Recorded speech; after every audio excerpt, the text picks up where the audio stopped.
Halo sahabat Harbun, hari Minggu berjalan santai menuju pusat kota Kediri. Sebelum podcast ini dimulai, izinkan saya memperkenalkan diri. Kembali lagi dengan saya Sodik Abdillah di podcast Sahabat Harbun. Kali ini sudah episode keempat nih sahabat Harbun. Bagi sahabat Harbun yang belum nonton podcast sebelumnya bisa klik di sini ya. Pada podcast kali ini saya ditemanin oleh dokter spesialis kedokteran fisik dan rehabilitasi di Rumah Sakit Harapan Bunda, Lampung Tengah tentunya ya sahabat Harbun ya. Kita akan membahas tentang rehabilitasi pasca stroke dalam rangkaian kemarin ya Hari Stroke Sedunia pada tanggal 29 Oktober 2021. Dr. Dewi Nurfiana, spesialis kedokteran fisik dan rehabilitasi AIFO Klinis ya. Halo betul. dokter. Halo, selamat siang. Selamat siang ya dok, ini Ya. kita syuting lagi siang dok. Apa kabar dokter? Baik, alhamdulillah, baik. Alhamdulillah sehat ya, Gimana dok? Mas, baik? Baik, Baik. agak gimana ya? Agak nervous nih dokter. Kita ngobrol santai aja ya Oke, dokter ya boleh, tentang mangga. seputar ya kesehatan ya pasca stroke ya dok ya, pasca Ya. stroke. Ini dokter kan ini pakai masker nih ya, mungkin ada bagi sahabat Harbun yang penasaran, kita tampilin nih foto dokter Dewi tanpa masker ya, ini ya. Enaknya gimana dok? Dipanggil dokter apa? Dokter Dewi atau? Boleh, Dokter Dewi boleh, Dokter Mbak Dewi juga boleh, Teteh boleh. Dokter Dewi ya Oh, makanya mangga, biar Boleh, kalau boleh. kepanjangan apa nama lengkap kepanjangan. Iya, Dokter Dewi. Biasanya pasien nyebut Dokter Dewi. Dokter Dewi ya dok. Ya pasien-pasien biasanya sahabat Harbun yang sudah pernah datang ke Rumah Sakit Harapan Bunda, terutama yang sudah pernah kontrol ya mungkin ke poli rehab medik ya, Iya. kalau kita bilangnya ya, mungkin sudah tahu lah sama Dokter Dewi. Oke dok, kita ngomongin rehabilitasi pasca stroke ya dok ya. Betul. Ngomongin rehabilitasi dokter, kita sebagai awam ada kata-kata rehab tuh pasti biasanya ada gangguan lah ya, gangguan Betul. yang perlu dibenerin lah ibaratnya. Betul. Yang dimaksud rehabilitasi pasca stroke tuh di mana sih dok? Jadi kalau pada pasien-pasien stroke ya, kebanyakan pasti dokter utama ada dokter saraf ya. Kebetulan kalau di Saraf. Harapan Bunda ada dokter Apriyono, spesialis saraf, dan Iya. juga ada dokter Darmawita ya. Iya, spesialis Nah, saraf. kemudian setelah stabil pasiennya sudah dirawat, sudah pulang, biasanya ada gangguan. Apakah dia tidak bisa jalan, apakah dia tidak bisa makan, apakah dia tidak bisa bicara ya, atau ada gangguan lain seperti gangguan kognisi. Itu harus dibantu dengan rehabilitasi. Jadi pasien itu dalam tanda kutip tidak hanya sekedar sehat, dalam tanda kutip selamat ya hidupnya, tidak terancam kematian gitu ya ketika stroke-nya, tetapi juga semoga dengan rehabilitasi pasiennya juga jadi bisa berjalan kembali, bisa makan kembali, bisa bergerak dengan nyaman begitu. Itu rehabilitasi pasca stroke ya. Bisa melakukan seperti biasanya lagi Iya. ya dok ya? Karena memang kalau misalkan kita lihat kalau habis stroke kadang-kadang ada yang miring ya bagian Iya, bagian wajahnya ya. cara ngomongnya Betul, mungkin betul. gangguan motoriknya mungkin waktu jalan ya dok, Betul, kita harus betul. dibenerin semua. Berarti kalau misalkan stroke tuh nggak harus dikontrol juga ya dok ya, tadi yang bilang spesialis saraf tadi ya mungkin, Betul. ya mungkin dari tensinya mungkin ya Betul. biar nggak naik lagi ya. Justru kalau rehab medik itu tidak bisa berdiri sendiri. Jadi Tidak berdiri tidak sendiri. bisa. Jadi tentu saja bekerja sama banget dengan teman sejawat dari dokter saraf ya. Karena kalau pasien dengan stroke ya biasanya dia ada kelemahan, gampangnya begitu ya. Kelemahan, Misalnya benar, dok, ya. ada kelemahan bagian tubuh, itu yang rusak sebenarnya bukan tangan kakinya. Oh gitu. Tapi yang rusak sebenarnya di kepalanya. Di kepalanya. Iya, Oh, jadi iya, ibaratnya iya, kalau iya. saya bilang ke orang awam, ke pasien ya, sebagai orang awam saya bilang ibaratnya di kepala itu gardu listriknya. Oh, gardu listrik, ya. Terus tangan kaki itu ibaratnya rumah-rumahnya mati lampu. Benar. Jadi kalau misalnya mati lampu karena gardu listriknya kebakaran, pasti yang kita benerin gardu listriknya. benar. Iya, gardu listriknya itu penting banget pengobatan dari dokter sarafnya ya. Kemudian juga dari pasiennya juga Dari gitu. pasien. Oh, Jadi harus banget kontrol ke dokter Saraf. sarafnya, betul. Biasanya kalau pasien datang nih dok, ada nggak sih dok yang emang dia yang sudah ke dokter saraf apa tiba-tiba ada yang datang gitu, bisa nggak sih dok? Kalau di Harapan Bunda dokter sarafnya sangat bekerja sama baik dengan gitu. rehabilitasi, karena beliau juga berpikir bahwa pasiennya sangat terbantu. Jadi pasti kalau dari Harapan Bunda, pasti kalau ke dokter saraf di Harapan Bunda pasti satu paket nanti Satu paket, ya. mendapatkan rehabilitasinya. Oh gitu. Jadi dapat dari dokter spesialis sarafnya begitu. Ngomongin stroke nih dok, stroke itu kan kalau di luar sana ada yang bilang yang hemorrhagic ya dok, hemorrhagic Betul. dan non hemorrhagic. Kalau yang gangguan-gangguan itu sebenarnya dua-duanya stroke bisa atau cuma yang hemoragik aja atau gimana? Oh baik, jadi kalau ada masalah stroke di kepala itu gampangnya untuk awam itu ada bisa perdarahan atau sumbatan. Iya benar. Tapi di kepala itu kalau saya bilang ke orang awam adalah pusat banyak listrik di Yang situ. tadi bilang ya. Jadi listriknya kalau sumbat dia rusak, kalau dia kebanjiran perdarahan juga rusak. Jadi dua-duanya menyebabkan masalah juga. Benar. Berdarah itu ibaratnya kebanjiran tadi Kebanjiran ya. Iya, gitu. benar. Kalau sumbatan ibaratnya mampetnya Mampet, gitu. Jadi iya. saya suka bilang gitu karena menurut saya penting sekali pasien memahami kondisi dirinya. Oh gitu. Ada nggak sih dok? Kan saraf sendiri itu ada bedahnya tuh dok. Oh iya, bedah Bedahnya saraf. ya, bedah saraf gitu. Itu yang gimana kasusnya gimana dok? Yang perlu direhab tuh? Oh, jadi kalau misalnya saraf bedah saraf itu biasanya kalau untuk kasus stroke ya itu perdarahannya ada banyak banget. Oh banyak banget. Jadi Dikuras dulu. iya gampangnya begitu, Dikuras dulu gampangnya ya? begitu. Jadi itu juga yang merujuk adalah dokter saraf. Nanti dokter saraf ada panduan di CT scan. Kebetulan di Rumah Sakit Harapan sendiri kan juga ada Iya ya CT benar. scan. Iya. Jadi nanti beliau menilai dari situ apakah perlu dilakukan tindakan itu atau tidak gitu. Tapi kalau misalnya penanganannya cepat, kurang dari 6 jam sudah sampai di rumah sakit, biasanya insya Allah tidak sampai seperti itu. Nggak sampai seperti itu. Itu datang kalau yang stroke itu dok, yang datang tuh biasanya udah lama atau ada yang tiba-tiba baru serangan langsung datang dok? Kalau di pasien-pasien itu menentukan sekali prognosis ya, jadi harusnya sih langsung segera datang harusnya. Jadi tapi kebanyakan itu makanya saya sangat edukasi ke pasien stroke itu masa emasnya adalah 6 jam pertama. 6 jam pertama. Jadi kalau bisa 6 jam itu dibawa ke rumah sakit karena beda sekali. Beda Penanganan banget. yang baru Iya. sampai udah lama ya. Kalau misalnya lewat dari 6 jam misalnya ada sumbatan. Nah, sumbatan di kepalanya itu kan kalau 6 jam kita bisa langsung segera Benerin lah ya. dibenerin, kemudian yang daerah tersumbatnya kan jadi dikit. Benar. Tapi kalau lama yang tersumbat daerah kepalanya di otaknya bisa banyak juga yang kiep-kiep hidup segan mati tak maunya tadi Oh, itu. benar. Oh, jadi makin lama tersumbat makin bahaya Makin ya. bahaya. Gitu. Oke, dokter ngomongin tadi ya, gangguannya itu apa aja sih sebenarnya fungsi yang terganggu tadi dok? Kalau Ya. ngomongin yang perlu direhab nih dok. Sebenarnya semua fungsi bisa ya. Semua fungsi bisa? Semua fungsi bisa. Jadi untuk gangguan sendiri yang paling banyak adalah gangguan mobilisasi ya, misalnya kelemahan. Iya, nggak bisa gerak, entah dia tangan, entah dia kaki, atau gangguan bicara ya, nggak bisa ngomong, atau dia nggak bisa paham. Kemudian ada juga dia masalahnya dia nggak bisa beraktivitas lagi begitu ya, atau yang sama sekali tidak bisa bergerak. Jadi sebenarnya nanti dilihat dari dokter rehabilitasinya ya, menentukan seperti apa. Oke. Begitu. Biasanya tuh apa sih dok yang dilakuin pada pasien yang di treatment ya dok ya? Betul. Jadi sebenarnya kalau untuk rehabilitasi di rumah sakitnya itu memang sangat tergantung dengan peresepan dokter rehabilitasinya ya, dan juga obat dari dokter saraf. Tapi yang paling penting buat pasien apa sih yang bisa dilakukan di Iya, rumah, benar, ya ya. kan? Dan kenapa sih harus cepat-cepat pergi ke rehabilitasi Iya, ya? benar. Jadi yang paling penting adalah saya biasa tadi yang saya ibaratkan gardu listrik Gardu sama listrik, lampu-lampu iya. itu ya. Jadi kalau untuk rehabilitasi ada masa-masanya juga nih Mas. Yang 6 jam tadi? Itu untuk stroke-nya. Oh, stroke-nya. Tapi Kalau kalau ini? untuk rehabilitasinya masa-masanya adalah 3 bulan pertama dan 6 bulan pertama. Jadi kalau misalnya 3 bulan pertama sudah ada rehabilitasi itu biasanya bagus. Bagus. Target saya 3 bulan pertama itu harus bisa berjalan. Target saya. Iya. Tapi pertama kali pasien datang itu saya lihat dulu pemahaman dia ada apa enggak. Karena yang bisa ibaratnya gampangnya kalau gardu listriknya rusak berarti kan harus ada tukang listrik kan di sana. Benar. Nah, tukang listriknya itu ada 2. Satu obat-obatan dari dokter saraf Saraf ya. yang langsung bekerja di sana di otaknya ya, di gardu listriknya. Yang kedua adalah pasiennya sendiri Pasien sendiri. menstimulasi. Gampangnya gini, pasiennya misalnya nggak bisa gerakin tangan nih, Benar. nggak bisa gerakin Kaku tangan, contohnya lemes, Oh, ya lemes. pertamanya Oh, iya. dia lemes, nggak bisa gerakin tangan. Kemudian pasiennya kita suruh untuk gerakin tangan, ayo Bu gerakin tangan, ternyata dia nggak bisa ngangkat. Kalau dia tujuannya untuk gerakin tangan, pasti dia kecewa kan, nggak bisa ngangkat. Iya. Akhirnya dia nggak mau latihan. Padahal tujuan kita perintah gerakin tangan bukan buat ngegerakin tangan, tapi supaya stimulasi di atasnya berjalan. Jalan dulu ya. Iya, jadi kalau ada sumbatan, perintah itu akan bikin sumbatan itu lebih cepat terbuka lah, gampangnya begitu. Oh, gitu. Jadi kalau misalnya pasiennya itu dan keluarganya kita edukasi bahwa yang paling penting adalah pasiennya tuh berpikir untuk menggerakkan, itu sudah sangat bagus sekali. Dan 3 bulan pertama itu penting, makanya dokter rehabnya tuh harus edukasi ke pasiennya. Iya, Gitu, benar. masa emas itu. Mas benar. Soalnya kalau awam mungkin ya, tujuannya nggak bisa lemes tadi contohnya, lemes.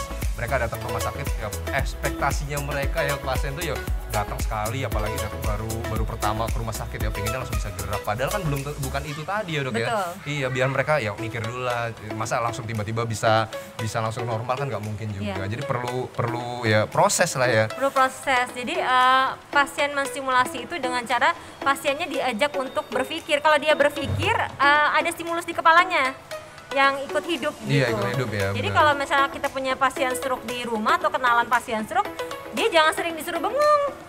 Nanti Iya, di iya. kepalanya dia bisa ini Makin nyumbat lagi gitu. makin Parah. mati hidup kip-kip gitu. Oh, Hidup iya, segan iya, mati iya, tak iya. mau. Tapi kalau sering disimulasi nanti bisa bagus. Bagus ya dok. Iya, gitu. Kalau di daerah tuh dok ya, kayaknya masih banyak tuh dok, udah stroke, udah ibaratnya udah mulutnya itu maaf miring gitu ya dok ya. Betul, miring. Itu mereka cuma dibiarin aja tuh dok sebenarnya ya gimana Iya, mereka udah sayang, pasrah sayang. aja Betul, ya. betul, Udah iya. pasrah, padahal ibaratnya kalau kita berusaha kan belum bisa aja lebih baik lagi ya. Betul, betul. Banyak banget dok kalau di kampung-kampung tuh masih banyak yang kayak gitu dok. Betul. Kadang pasien datang ke saya sudah lewat masa emas, misalnya 1 tahun, 1 tahun. atau 10 bulan. Kadang-kadang saya lihat sayang banget ya, harusnya dia bisa begini. Masih ada harusnya potensi dia, bisa ya? Iya harusnya, tapi itu dalam hati aja.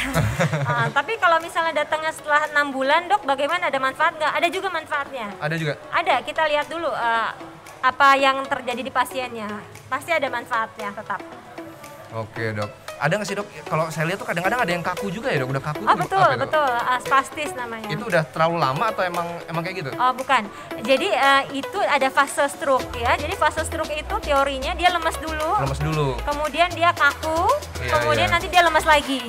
Nah, Oh. sebenarnya semakin cepat dia kaku, misalnya di 2 minggu pertama dan bagus tata laksananya, nanti dia bisa juga dia lebih cepat lemesnya. Oh. Jadi kalau dia lemas nggak bisa ngangkat, kaku-kaku, ini fase stroke ya, kemudian Iya. nanti lemas lagi.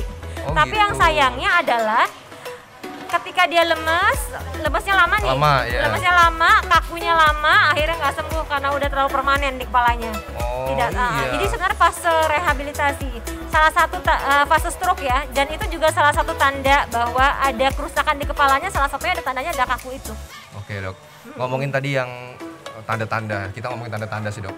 Gimana sih tanda-tanda stroke yang di masyarakat bisa bawa ke rehab tadi dok? Mungkin di masyarakat umum kan taunya ya cuma tensi tinggi, mulai pusing, nggak taunya itu beresiko, itu apa tanda-tandanya dok? Iya, yang paling penting adalah di puskesmasnya harus rajin kontrol ya darah tingginya. Oh iya. Saya suka sekali menemukan pasien itu tensinya 180 dia nggak ngerasa apa-apa. Nggak ngerasa apa-apa. 200 dia nggak ngerasa apa-apa. Padahal tensinya tinggi ya, iya tensinya tinggi. Jadi saya suka ibaratkan, jadi kalau dia nggak merasa apa-apa kan dia nggak minum obat Iya. dari dokter sarafnya. Jadi sebenarnya biasanya saya selalu bilang begini, ibaratnya mobil. Kalau kita punya mobil baru kita nggak pakai seat belt aja bunyi kan? Iya benar. Tinut gitu kan. Tapi kalau kita punya mobil lama misalnya ya, mobil tahun 70-an gitu, mau remnya blong, mau bocor segala macam nggak ada tandanya. Nggak ada tandanya, Atau benar. rem Nabrak. blong, nggak nabrak aja. Jadi saya suka bilang ke pasien, ibu kalau tensi itu 200 atau 180, ibu nggak punya keluhan, itu artinya badan kita udah kayak rem blong, sudah Iya, nggak iya, ada iya. tanda-tanda lagi dan itu justru bahaya. Justru kalau misalnya tensi kita baru 140, kemudian sudah pusing, itu berarti masih bagus tuh Iya, respon bagus. tubuh kita. Oh gitu. Jadi yang paling penting ada sering kontrol. Sering kontrol, benar. Ke dokter sarafnya, faktor resikonya betul. Iya benar, kadang-kadang udah tensi tinggi udah biasa aja. Sudah biasa, itu malah bahaya. Iya bahaya dok. Kadang-kadang ketahuannya karena ini lagi musim vaksin atau vaksin tensi tinggi nggak bisa, ya udah Iya. mereka nggak kontrol nggak apa. Padahal kan, iya tensi Tahu-tahu tinggi. jeleger aja kena Iya, stroke. stroke. Betul, ngeri. Kalau stroke tuh bener nggak sih dok? Kadang-kadang kalau yang jatuh itu nanti tiba-tiba ada gangguan, itu bener nggak sih?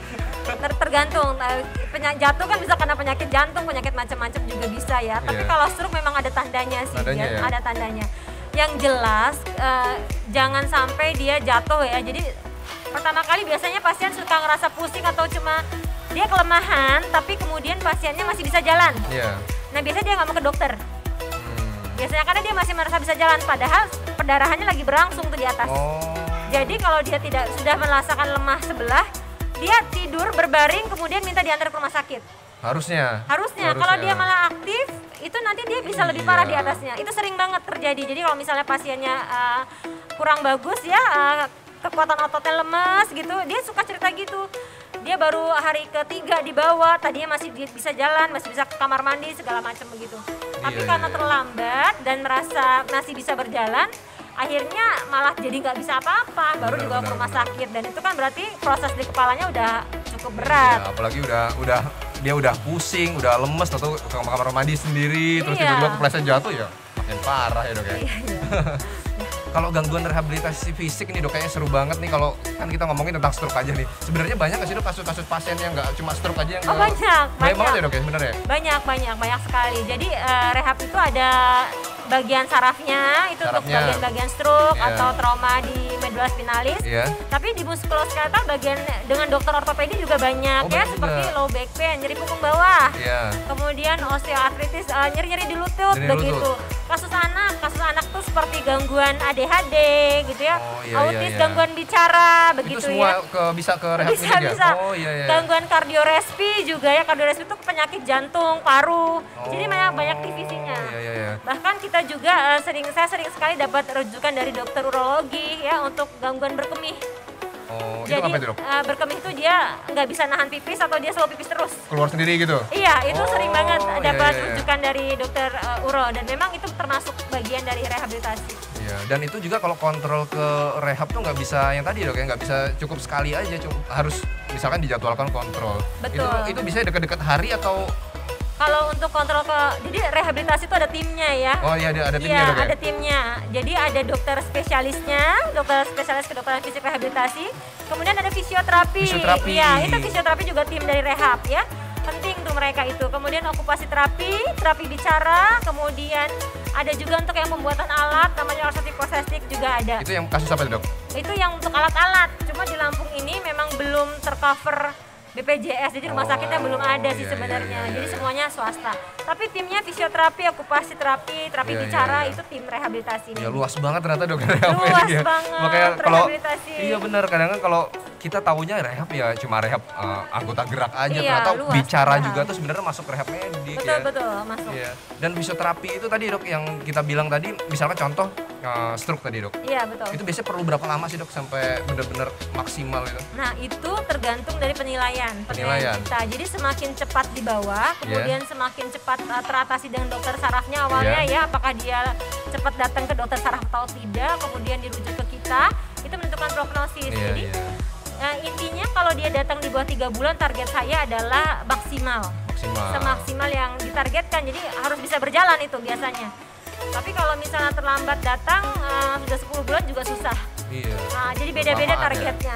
Targetnya beda-beda. Iya benar-benar. Itu berarti kalau misalkan dia datang nih, udah pernah kontrol pertama, dia tuh ketemu dokter lagi apa langsung ini dok? Ke spesialis saraf lagi atau ke Harus fisioterapy? beriringan. Beriringan? Karena obatnya tidak boleh lepas. Jadi Oh, kalau iya, sudah iya. ke dokter saraf, itu ke dokter rehab, nanti dokter saraf tetap kontrol. Oh iya. Dan bagusnya kalau di rehab di Harapan Bunda ini ya, karena saya kan juga ada melihat di rumah sakit lain. Kalau di rumah Harapan Bunda ini bisa berjalan iringan. Jadi obatnya tetap dikasih sama dokter saraf, kemudian bisa ke rehabilitasi. Kadang-kadang ada juga yang nggak bisa seperti itu gitu. Selesaikan dulu sama dokter rehabnya misalnya. Padahal dokter rehab butuh obat-obatan dari dokter saraf gitu. iya, iya. Jadi memang bagus sekali menurut saya sih. Iya iya benar. Iya Iya. benar. Masa kita rehab ternyata yang tadi pusatnya tadi Pusatnya nggak dibenerin betul. dulu ya, Jadi sama harus aja ya. tidak bisa rehabilitasi aja. Kita juga tergantung juga dengan dokter sarafnya. Benar, benar, begitu. benar. Itu yang utama ya. Iya benar. Iya benar banget. Ya penting banget sih buat sahabat Harbun di sana yang mungkin udah stroke ya, mungkin udah punya gangguan atau ada gejala-gejala tadi, lebih baik datang aja ke rumah sakit ya buat diperiksa ke dokter saraf. Nanti mungkin kalau ada gangguan nanti ke rehab medik ya dokter ya. Mungkin ada nggak sih dok pertolongan pertama nih dok di rumah nih dok? Oke, penting banget. Pertolongan pertama di rumah adalah tidak boleh bergerak aktif. Bergerak aktif. Jadi Pokoknya kalau dia sudah kelemahan, suruh berbaring, tiduran ya. Tidur.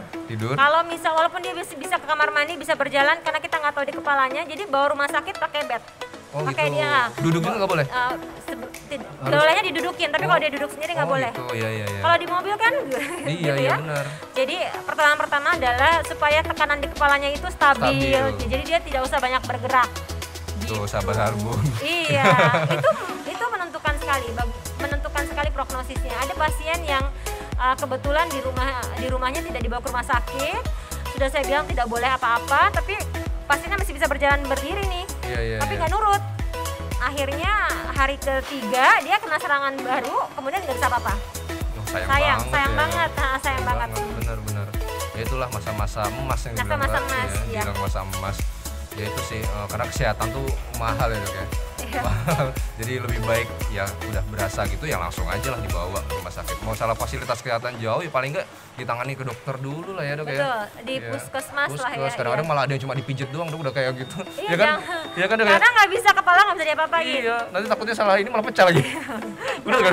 Jangan. Iya, makanya kadang-kadang awam gitu sih dok. Ya kita mungkin ya makanya bagus banget nih dok tentang stroke, banyak ya kasus-kasus stroke di luar sana ya. Bagi sahabat Harbun yang udah ada tanda-tanda gejala tadi pusing atau lemes tadi ya lebih baik istirahat terus bawa ke dokter ya. Ke IGD dulu nggak apa-apa ya dok ya? Yang penting ke dokter ya? Ke IGD dulu nggak apa-apa ya? Iya, Yang penting nggak apa-apa. Nggak apa-apa ya? Yang penting ditanganin dulu ya? Yang paling penting adalah kita masuk obat-obatan pertama Masuk itu. obat pertama ya? Karena kita ibaratnya otak ya, otak yang bermasalah kan di otak. Jadi kalau misalnya dia ada sumbatan, pembuluh darah kan yang menyumbat, itu kan dia bisa tidak ternutrisi dengan baik si otaknya. Jadi bisa mati dalam tanda kutip otaknya. Iya. Area di situ misalnya untuk ngomong fungsinya. Jadi nggak bisa Iya. ngomong nantinya. Itu ada nggak sih dok yang langsung kanan apa mati langsung dua-duanya? Oh iya, Atau setengah? ada. Oh ada? Ada. Kan kebanyakan cuma satu gitu ya? Oh kalau dua-duanya enggak, tapi sebelah. Oh sebelah? Biasanya Oh di rata-rata kebanyakan sebelah gitu ya? Sebelah, karena kalau misalnya masalah di sebelah kiri, nanti kelemahannya sebelah kanan. Jadi dia Oh menyilang. silang ya? Silang. Iya, menyilang. Silang, jadi ada masalah sebelah kanan, dia sebelah kiri, Iya, kiri gitu, kanan. kalau stroke ya. Oh gitu, tuh ilmu baru nih Sobat Harbun belum iya. tahu ya di luar sana. Oke dokter, udah hampir setengah jam nih dok kita ngobrol. Oh, iya. Udah banyak banget, seru banget sih dok ngomongin Iya. tentang ya rehab medik ya. Karena Betul. ngomongin rehab medik di luar sana masih banyak yang pijet-pijet gitu kan. Oh, Itu iya, mungkin iya. mereka nganggapnya ya itu Tukang rehab pijet, medik, dok. iya, rehab medik juga. Tapi Padahal saya suka bilang sama pasien, karena kan dokter rehab itu belajar juga tentang apa ya, otot-otot itu. Jadi saya suka bilang ke pasien saya, mereka kalau saya periksa kan seneng karena pas banget yang ditekan yang sakit kan. Iya. Jadi saya suka bilang bercanda sama pasien, ya Bu kalau pasien saya nggak rame saya udah keliling pijet Bu. Karena lebih jago daripada tukang pijet. Iya, iya. Karena ngerti perjalanan otot, jadi nggak apa-apa juga. Nggak memang apa-apa, biasa, iya, biasa iya. gitu mereka. Iya benar. Lalu seru banget ya. Oke dokter, mungkin banyak nih sahabat Harbun yang masih pengen nih tanya-tanya. Ini kan berhubung waktunya udah lama ya dok ya. Mungkin nanti bisa tinggalin Instagramnya dok di bawah sini Oh, ya dok boleh, ya. boleh. Di bawah Boleh. dokter ya. Nanti mungkin ada yang mau tanya-tanya boleh DM nanti dijawab ya dok ya. Oh, iya, iya, boleh, Di follow boleh. back nanti kalau sama dokter. Di PM, ya. Oke, bagi sahabat Harbun nih ya, buat info aja kalau misalkan ke Rumah Sakit Harapan Bunda, boleh nih sekali-kali main ke Bunda Isomart. Di situ ada produk-produk sahabat Harbun nih dok, kayak contohnya gelas gini dok. Oh, Jadi, iya. bagus ya dok. Jadi kalau misalkan sahabat Harbun pagi-pagi mau ngopi, mau ngeteh, mau nyusu. Harganya juga lebih murah loh. Murah dok, benar. Ini Saya lagi juga- promo. Dok, Iya, udah. Saya juga suka beli di Suka beli ya dok, iya nih bagus dok. Kalau pagi-pagi buat minum itu cocok banget dok. Ada juga nih kaos nih dok yang kayak saya pakai dok. Ini Oh, sebenarnya iya. banyak nih dok varian warnanya, ada merah, ada Oh, putih, ada biru, sebenarnya banyak. Kreatif. Itu sahabat Harbun bisa dapetin harga promonya nih. Ada juga edisi khusus kayak contohnya kemarin 17 Agustus ada edisi 76 nih ya kemarin. Jadi sahabat Harbun yang mampir ke Rumah Enak Sakit lagi Harapan ya Bunda, kaosnya dipakai bisa, ya. bisa buat ke mall, buat tidur, buat jalan-jalan, cocok nih dokter. Gitu dokter. Dokter udah berapa lama nih dok di praktek di Rumah Sakit Harapan Bunda? Di Rumah Sakit Harapan Bunda saya dari tahun 2019. 2019. Awal, iya apa 2018 ya, lupa juga sih. 2018, udah lama ya, Dok, ya? Iya, sudah lama. Dulu emang dokter asli Lampung nih dok? Iya, Harus tinggal di Lampung? Tinggal di Lampung. Tinggal di Lampung? Tinggal Tapi di Lampung. emang lahirnya di Lampung? Di Lampung, lahirnya di Lampung. Oh ini tinggalnya di daerah Lampung Tengah atau di... Di Bandar Lampung. Oh berarti pulang pergi dong? Iya, pulang. Pulang pergi? Wah luar biasa loh demi pasien-pasien kita ya. Jadi pulang pergi setiap hari ya dok Iya. ya? Di sini juga pasiennya ramah-ramah ya, jadi Ramah-ramah. ngangenin juga pasiennya. Iya bener, kalau nggak ketemu pasien gimana gitu deh. Oke, berarti ya ini abis ini langsung pulang deh, kita culik sebentar Iya, deh habis langsung praktek. pulang. Langsung pulang dok ya. Ya, oke sahabat Harbun, itu tadi podcast kita hari ini. Makasih dokter waktunya. Sama-sama, Nanti mungkin bisa ketemu lagi lain waktu. Sebelumnya kalau misalkan nanti ada yang mau tanya-tanya ya mungkin boleh DM tadi, atau Iya. mau tanya-tanya boleh di komen di kolom komentar juga boleh di bawah sini ya. Bagi sahabat Harbun, jangan lupa untuk follow sosial media kami ada di sini ya. Dan jangan lupa untuk komen, like, dan share ke semuanya. Oke dok, pesan-pesan dok buat terakhir ya dok buat Iya, sahabat pesan-pesan Harbun. buat yang menonton ya, yang Buat mau menonton, podcast. sahabat Jadi Harbun. kalau misalnya ada pasien yang punya resiko darah tinggi, jangan bangga kalau darah tingginya tinggi tapi dia tidak merasa apa-apa, harus kontrol ya, karena itu yang tanda bahaya ya. Kemudian kalau sudah ada kelemahan atau mulutnya mencong, jangan banyak diskusi dengan keluarga, segera bawa ke fasilitas kesehatan ya. Rumah Sakit Harapan Bunda kan di pinggir jalan, pinggir tol. Ya. Dan juga nanti kontrolnya dikontrol ke dokter sarafnya, dan jangan juga ragu untuk kontrol ke dokter rehabnya. Iya, benar. Kadang udah mencong masih argumen aja. Iya, langsung ke rumah sakit. Baru mencong mulutnya masih banyak berdebat ya, tau nggak bisa jalan. Iya, benar banget. Betul. Oke, itu aja dokter. Main bola, main badminton, lupa waktu sampai jam 8. Terima kasih sudah nonton, tunggu kami minggu depan.